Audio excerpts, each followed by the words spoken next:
Tell me about what you experienced this afternoon. So we're here at the Kimmel Center with the Philadelphia Orchestra, Mahler 2. Speechless, absolutely speechless. I mean, it was incredible. The nuance and the dynamics, the attention to detail, the unbelievable sound of the orchestra, the balance of the orchestra, the chorus, how they came in, the interpretation, the pacing,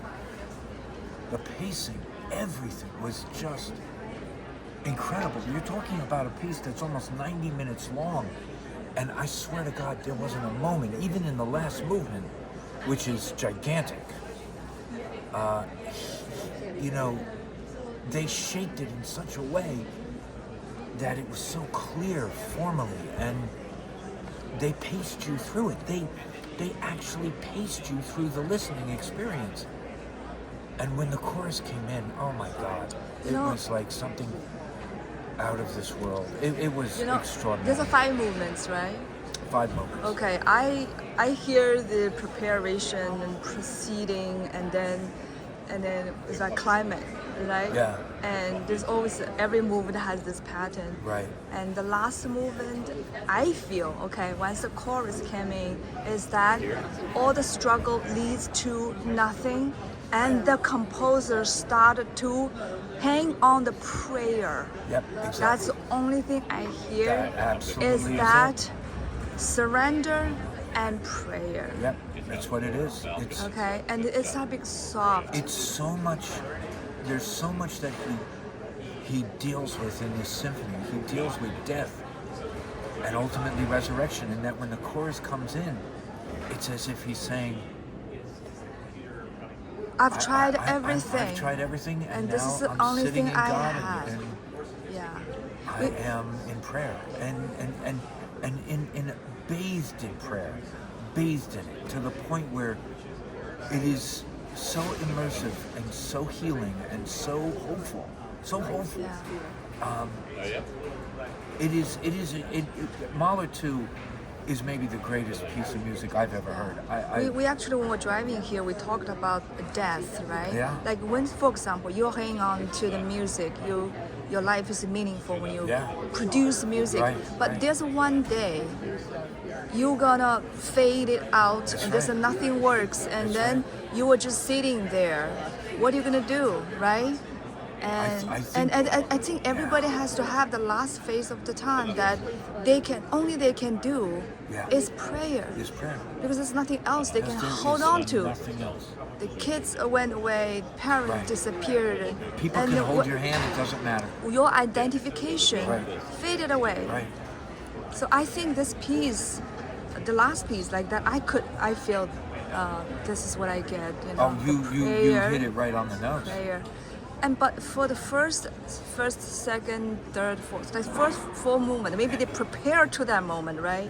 Maybe they represent. Well, he goes but through I just so don't much. understand The first movement is actually a funeral.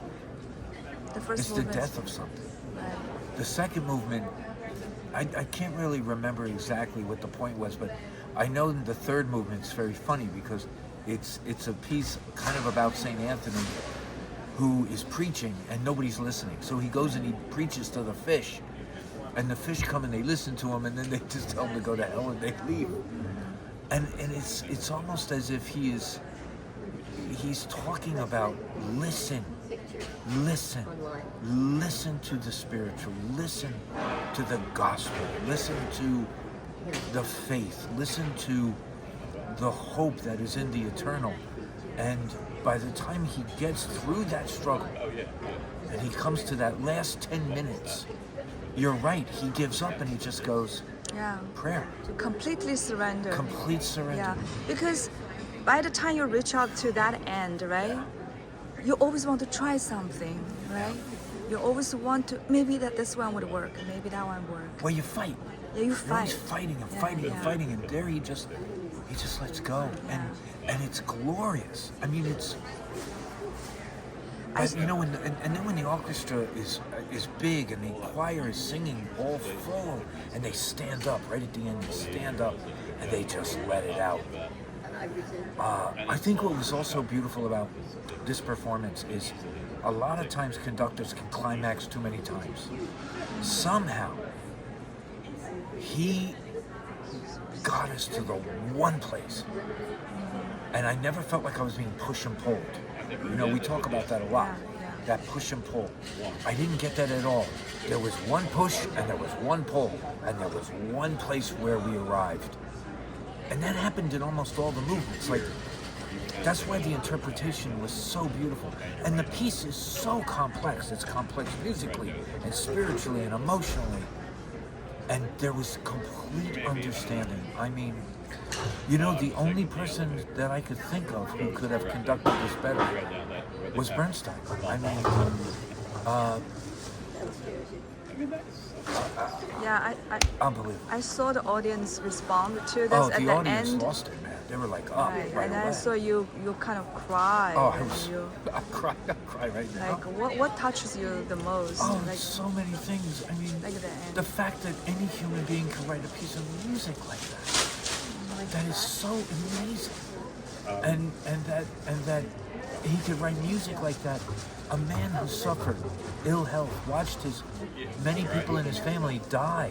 His daughter died, and still write a piece of music that finds unbelievable hope in the eternal, the divine, the presence of God. I mean, Serenity, right?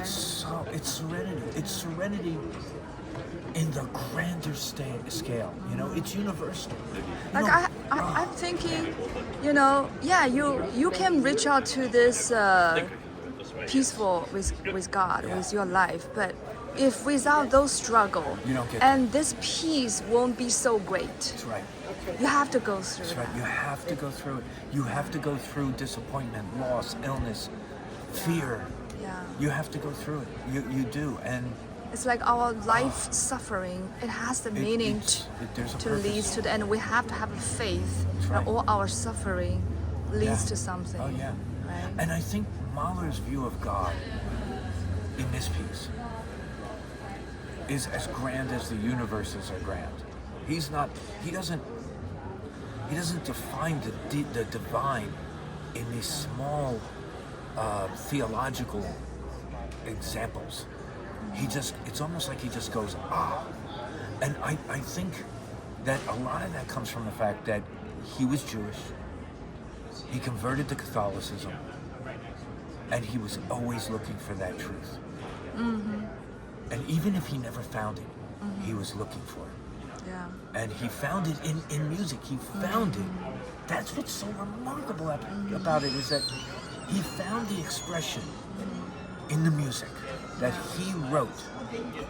It's just unbelievable. And also amazes me is this education, music education. I saw that the young kids, teenagers in front of me that actually every movement, every climate, he seems like very familiar with this movement, yeah. this music, you know. Yeah.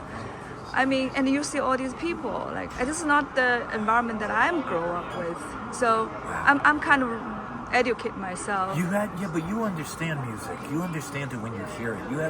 You have an understanding, but you know the thing I only slept for 10%, not like last hour 50%. Well, I don't think you understand the inner workings of the music. Yeah. But you understand the overall beauty of the music. Like, every time somebody left the stage to play off stage, or when the trumpets were in the loft, or how Mahler uses all those kind of sound effects from 1900, right? More like, 1890. He does not, everything is planned. I mean, that's a huge damn orchestra, but they don't play all the time. It's something that really, I have to go back one day and look at Oh God, Beautiful Machine and say, just because I have people on stage doesn't mean they have to play. And I think this is going to affect the way I orchestrate Hotel Ritz. But Yannick is an incredible conductor, and the Philadelphia Orchestra is amazing. And man, it's only 40 minutes from Princeton. I mean, and you don't have to pay much of a toll, and you don't pay a whole lot for parking, and nobody's trying to mug you. It is just incredible, though. Oh boy, man.